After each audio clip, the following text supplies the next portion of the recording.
In just a moment, Suspense, starring Agnes Moorehead. Hi, Hap. Hello, Ed. How are things? Couldn't be better. Except walking 12 blocks to your service station just isn't for me. You got my new spark plugs in? Just finished putting those brand new Autolite resistor spark plugs in your car. Guess she takes a big load off your arches, eh, Hap? Sure does. My feet have the pep, but not the pickup. What are you listening to tonight? Oh, it's Thursday, Hap. I'm listening to the Autolite Suspense show. Never miss it. Well, here's where I rest my weary bones and listen to Agnes Moorehead. Hey, Hap, here comes Frank Martin, the Autolite salesman, to join us. Hello, Frank. Hi, Ed. Meet Hap Horton. Autolite spark plugs, batteries, and ignition systems. The lifeline of your car. Well, thanks, Mr. Horton, for the assist. And wait until I give you the real lowdown on those brand new Autolite resistor spark plugs Ed just put in your car. Say it later, Frank. Here comes Agnes Moorehead.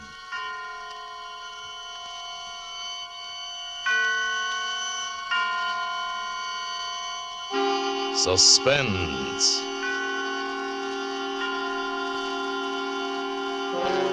Autolite and its 60,000 dealers and service stations bring you radio's outstanding theater of thrills. Starring tonight, Miss Agnes Moorehead, in a tale well calculated to keep you in suspense.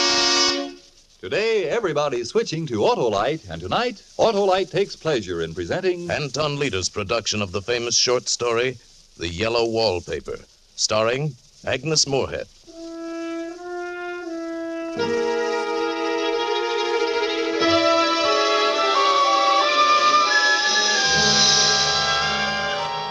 I've never seen a worse wallpaper in my life. All those strangled heads and bulbous eyes and fungus growths seem to shriek with derision.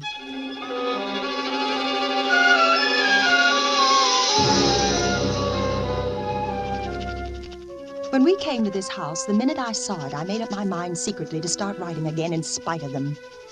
But I don't dare let John know I'm keeping this journal. It's difficult being married to a doctor. John's an excellent doctor, I'm sure, but he's so inconsistent about me.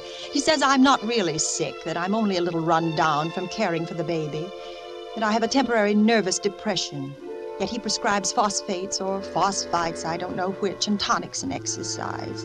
And he absolutely forbids me to work until I'm well again. He hates for me to write a word. But writing is such a relief to my mind. I can write down things, tell things here that... No, John says I'm not to brood about those things. I confess they make me feel bad, so I'll only write about the house. I saw it for the first time today. It's the most beautiful place. John rented it for the summer, and we drove up today, a perfect June morning. The bay and the white sails and people already in swimming, and then the shaded lane and the riotous old-fashioned flowers and the gnarly trees and the house. The house standing alone in the summer stillness. I could never tell John, but you know, the house spoke to me. It was only because he rattled on so that I couldn't hear what Reminded me of those English places you read about. Gardeners, cottages, and everything, and at only $200 a month. Hedges and walls and gates that lock, and there's a ghostliness. Remember, I rented it just for you, darling. And you're going to let Jenny do all the work while you live like a prince. You like it, darling? Speak up. Yes, John. Yes, it's lovely, but it's strange, as though it might be haunted. Darling, you've got that look on your face again. That dopey look. Well, Jean is home, has a station wagon, and if I know my dear sister, she's already turned the place inside out and cleaned it top to bottom. John, is it haunted, do you think? What, the house? Uh-huh. At $200 a month? Well, that's asking too much of fate.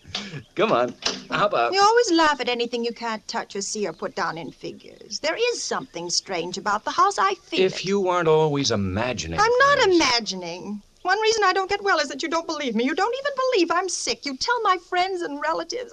I've heard you. I've heard you that there's nothing wrong with me. There is nothing wrong You with see, you're saying it Oh, again. I'm sorry. But please don't cry. Now, come along. Let's go inside. And so I came into this house in tears. It was wrong. It was all wrong. Maybe the house saw me crying, or this room. I got so unreasonably angry with John. I shouldn't, I know. He's so careful and loving, and I repay him so badly. I should control myself, at least in front of him. But it makes me so tired not to show what I feel. Jenny met us at the door. Naturally, she saw I'd been crying, but she took pains to ignore it. Well, hello, you two. You're early. You must have started at the crack of dawn. How was the trip? Made it in less than 2 hours. They're like as peas in a pod, Jenny and John, both efficient and kind. And how did you bear up, Pet? Oh, very well, thank you, Jenny. Well, just Both kind and both somehow cruel. But I don't really think that. Well, you're just in time for lunch. I bought a flounder down at the wharf and cooked it with capers and cream. Sound good? Wonderful, Jenny. May I see the house first? The whole grand tour? Oh, Pet, the flounder'll cook to death. Well, at least my room. Our room. All right, if you insist. But if that fish is spoiled, don't blame me. Why would I blame her? Whose room is this, Jenny? Yours? Uh-huh, it's small, but it's near the door and the telephone. Oh, John, look. What? Let's take this one for you and me. I love those roses over the window. I've already put your things upstairs, Pet. Well, this has a little porch and such pretty old-fashioned chintz hangings. Well, Let's you'll take love the this. room upstairs, darling. And you can see there's no room in here for 2 beds. And I won't hear of being in separate rooms. I'm going to make you rest and take your tonic. John and I have talked it all over. And the room at the top of the house has so many windows. And you know, darling, you must absorb lots of fresh air. Get your appetite back. They smother me with concern. They crush me with kindness. Come along. There's a good girl. All right, you know what's best. And you're going to like that nursery. It gets loads of sunshine.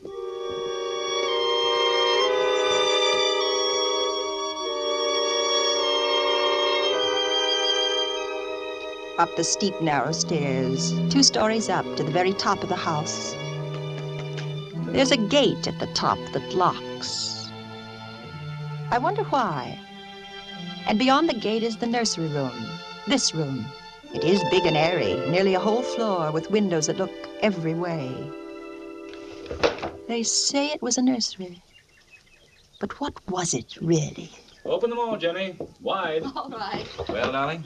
Why are the windows barred? For the little children. Otherwise it wouldn't be safe. Oh, yeah, I suppose. Children climb around so, don't they? What are those rings and things in the walls? Oh, I expect they made it into a gymnasium when the children got older. A sort of playground. How they must have hated the wallpaper. Well, they were rough on it, that's for sure. The way they've stripped it off in patches. I don't blame them. It's hideous. Oh, who wants to look at the wallpaper with this view? My, you can see the whole bay. It's a revolting color. It's unclean. Such a strange, sickish yellow there where the sun's faded it. I never saw worse paper in my life. Don't dramatize it, darling. You must be hungry, and I know you're tired. I'm not tired. Why do you both act this way? I say the wallpaper's ugly and you look at each other. Your eyes shuttle back and forth and suddenly you both act as though I'd lost my Darling, that was something we weren't going to say. Be a good girl, Pet. We don't act anyway. We just don't want you to worry. We want you to be well.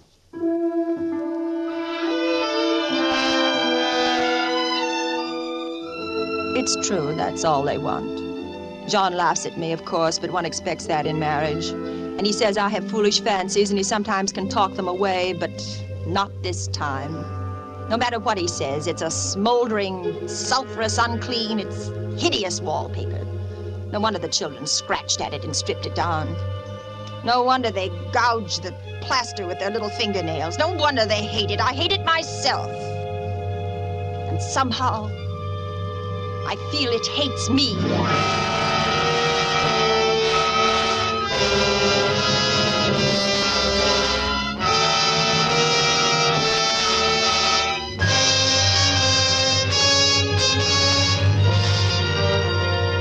For Suspense, Autolite is bringing you Miss Agnes Moorehead in the yellow wallpaper. Autolite's presentation of radio's outstanding theater of thrills, Suspense.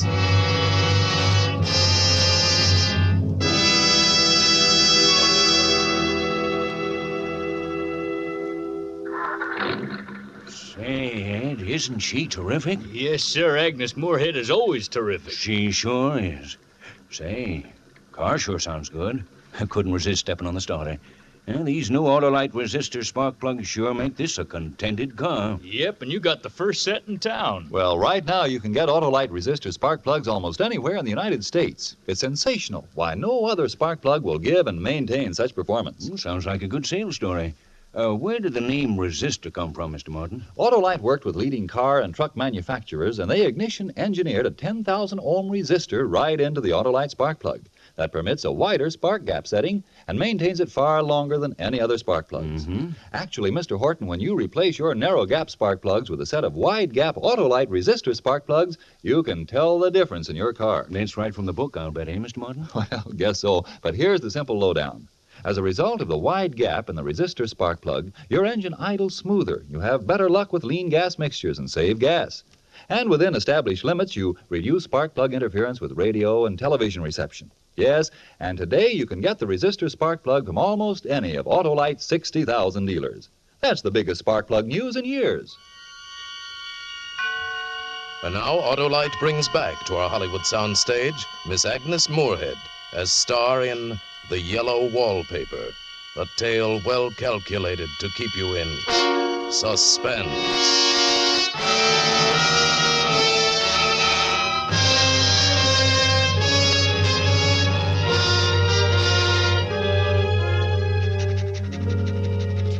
We've been here 2 weeks, and I haven't felt like riding again since that first day. I'm sitting by the window now, up in this frightful nursery room. There's nothing to stop my riding as much as I please. John is away all day, and sometimes even at night if he has a serious case. I'm glad my case is not serious. But these nervous troubles can be depressing all the same. I cry at nothing and cry most of the time. John doesn't know how much I suffer. He knows there's no reason to suffer, and that satisfies him. I suppose John was never nervous in his life. He laughs at me so about this wallpaper. No, I won't let you have your way, you silly goose. If we'd taken the room downstairs, you'd be seeing faces in the chintz drapes. Not faces. Look at that spot, John. And that one over there. Yes, I see. It's a repeating pattern. It's a broken neck with 2 bulging eyes staring at me upside down. And to me, it's climbing ivy or some kind of a vine. Take your choice. Could be anything. Besides, I can't repaper a room just for a 3 months rental. Well, then let's move downstairs. Take me away from her. Don't you see, John? It hates me.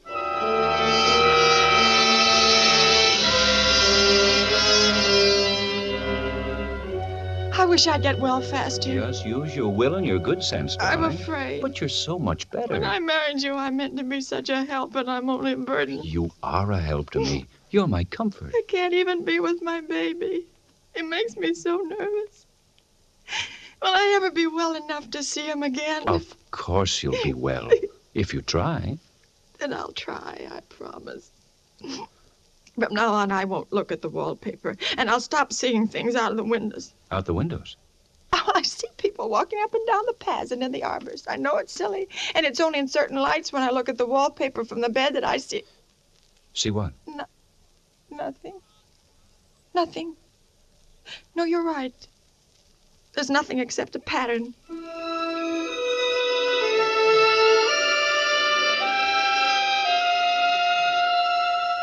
A front pattern and an under pattern in a different shade of yellow. It dwells in my mind so. I lie on that great immovable bed. It's nailed down, I believe, and follow that pattern about by the hour. And then where it isn't faded and when the sun is just so, I see a strange, faint, formless sort of figure lurking, waiting behind that front design.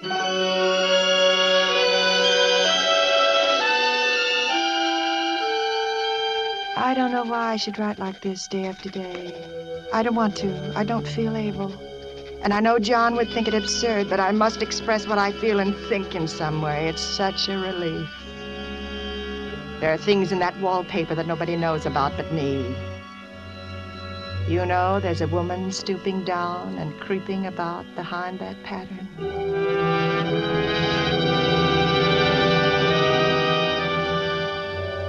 Last night it was moonlight, and the moon shines in all around just as the sun does. John was asleep, and I hated to waken him, so I kept still and watched the moonlight on the wall till I felt creepy. The woman behind the paper began to shake the pattern as if she wanted to get out. I got up softly and went and felt the paper to see if it did move. It moved! It moved, I'm sure of it. And the poor woman cried out as though her voice came a long way over water. Telephone! Let me in! Telephone! Let me in! Telephone! Let me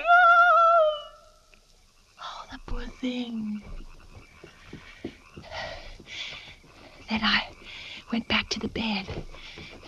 John was awake. What is it, darling? Why, you up? Well, you shouldn't go walking around like that. You'll catch cold. The moonlight woke me. You are cold. You're shivering. John, I'm not really getting better. Won't you take me away? Our lease will be up in 3 weeks, darling. I don't see how we can leave before then. Of course, if you were in any danger, I would, but you really are better, dear, whether you see it or not. I'm a doctor, and I know. Oh, my appetite may be better in the evening when you're here, but it's worse in the morning when you're gone. Why, you're gaining flesh and I color. don't weigh a bit more, not even as much. Well, bless your little heart. You shall be as sick as you please. But let's go to sleep, huh?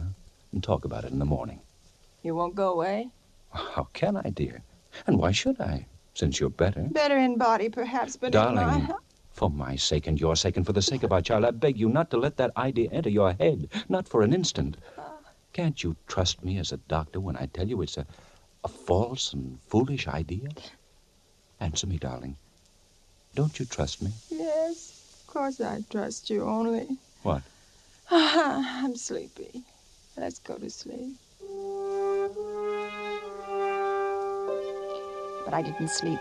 I lay there for hours trying to decide if the front pattern and the back pattern moved together or separately.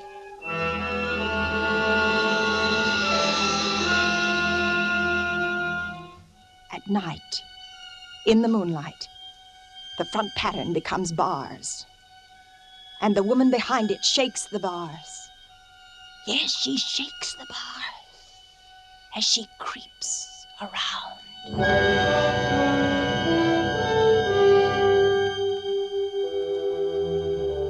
I lie down ever so much now. John says it's good for me and to sleep all I can, but you see, I don't sleep. And that cultivates deceit, for I don't tell him I'm awake. Oh, no. Fact is, I'm getting a little afraid of John. He seems very odd sometimes, and it strikes me that perhaps it's the yellow wallpaper. I like this room now, and life is much more exciting than it used to be. I have something more to expect, to look forward to watch. And I really do eat better, and I'm quieter than I was. John is pleased to see me improve.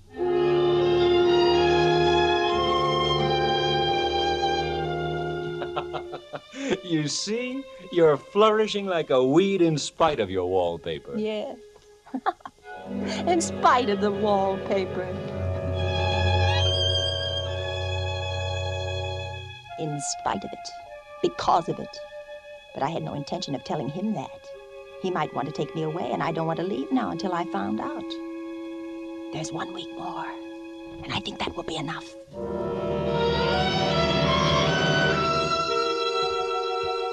There's a funny mark on the wall low down near the mopboard. A streak that runs around the room, goes behind every piece of furniture except the bed. A long, straight, even smudge, as if it had been rubbed over and over and over. How was it done? Who did it? What did they do? Round and round. Round and round. Round. It makes me dizzy.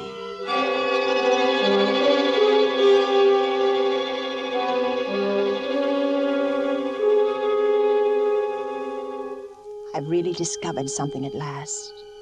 There are a great many women behind the pattern, and sometimes only one, and she creeps around fast, and her creeping shakes the pattern. She's trying to climb through and can't because the pattern strangles everything. But she does get out in the daytime. I know because I've seen her. When a car comes, she hides in the blackberry vines. I don't blame her. I'd hide too. I always lock the door when I creep by daylight.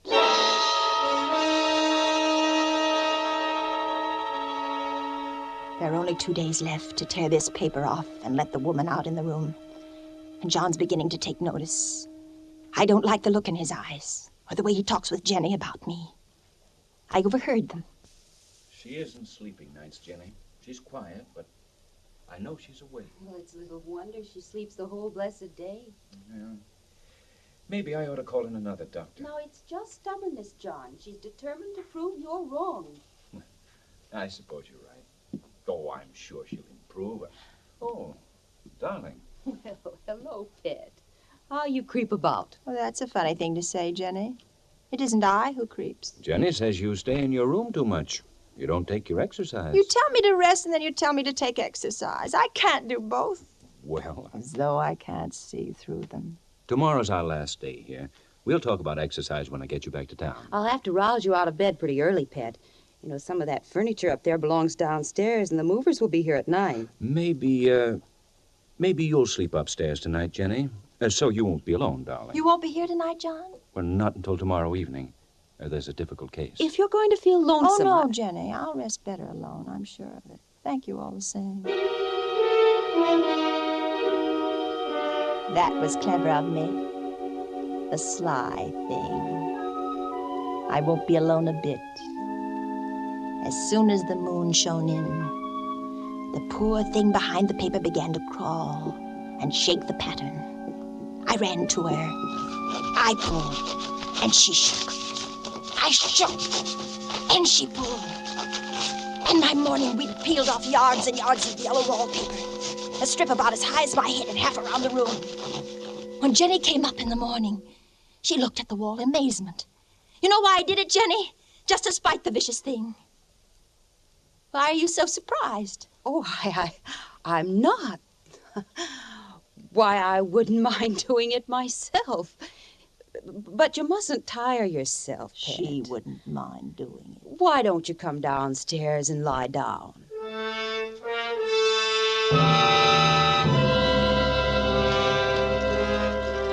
How she betrayed herself, that Jenny. She wouldn't mind doing it. But I'm here and no person touches this paper but me. Not alive.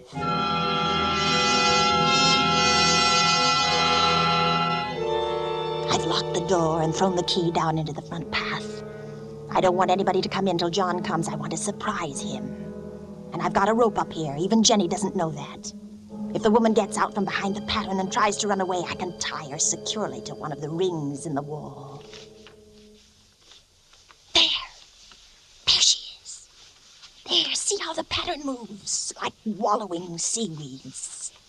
Oh, it'll strangle her unless I help. Wait, I'll help you. I'll peel off the paper all I can. Wait, be patient. You push. You push and I'll pull. Oh, it sticks horribly to the plaster. There, I can get it off with my teeth. Oh, it hurts. But I'm getting it. Wait, just a little bit more. I'm getting it.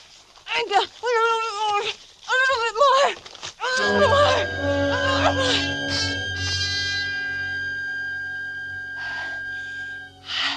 I wonder if they all came out of the wallpaper, as I did. I think they did, but I have you securely tied by my rope now. You'll never get away. But I don't want to get away. It's so pleasant to be out in this great room to creep about as I please. It's so pleasant. But I suppose I'll have to get back behind the pattern when night comes. That will be hard to do.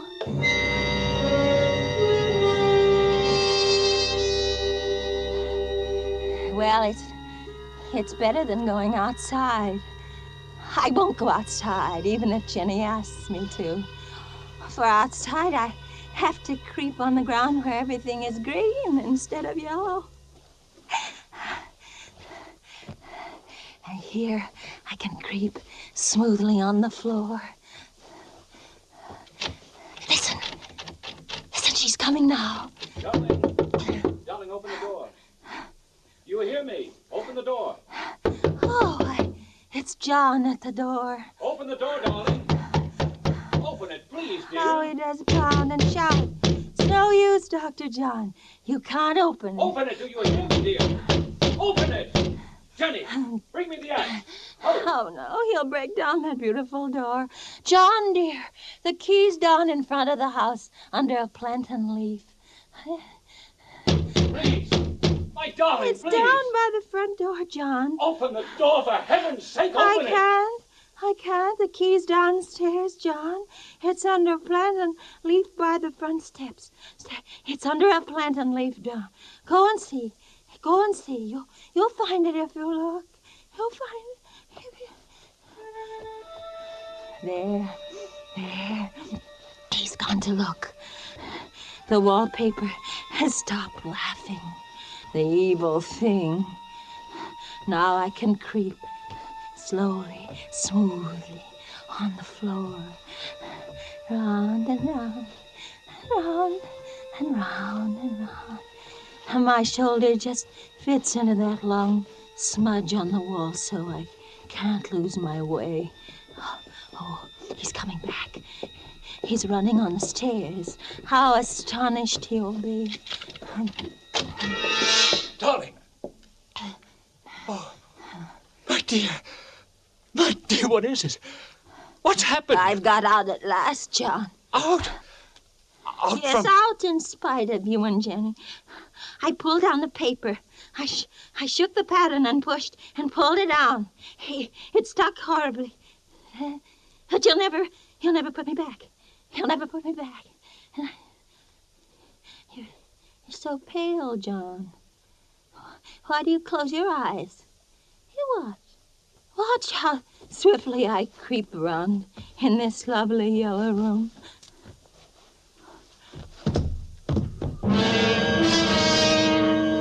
Fainted? Now why should that man have fainted? But he did. And right across my path by the wall, so that I have to creep over him every time. Round and round and round and round and round.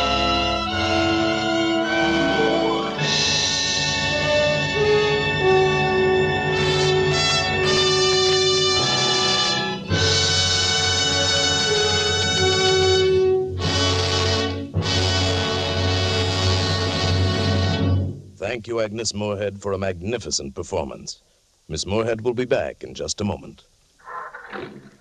Oh, what a show. That Agnes Moorehead's really some actress. Well, I guess I better head for home and Motherland. Okay, Oh, say, Mr. Martin, can you give me those simple words of yours again? My boy Billy pesters me with slogans. You bet, Mr. Horton. When you replace your narrow gap spark plugs with a set of wide gap Autolite resistor spark plugs, you can tell the difference in your car. For example, your engine idles smoother. You have better luck with leaner gas mixtures and save gas. And within established limits, you reduce spark plug interference with radio and television reception. So, switch to Autolite because Autolite means resistor spark plugs. Ignition engineered spark plugs. Autolite means batteries. Stay full batteries. Autolite means ignition system. The lifeline of your car.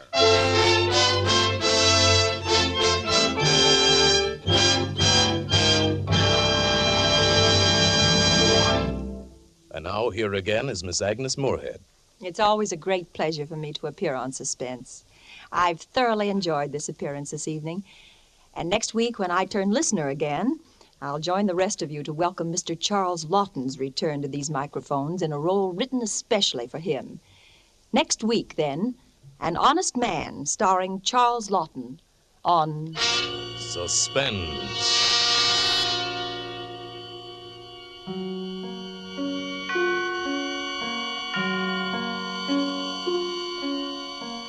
Agnes Moorehead may soon be seen in the Warner Brothers production, Johnny Belinda.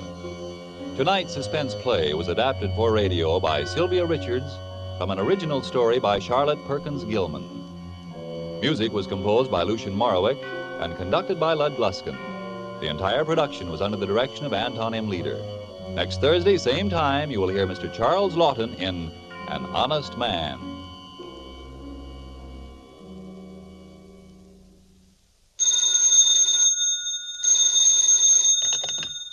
This is the Autolite Suspense Show saying good night. Switch to Autolite. This is CBS, where 99 million people gather every week, the Columbia Broadcasting System.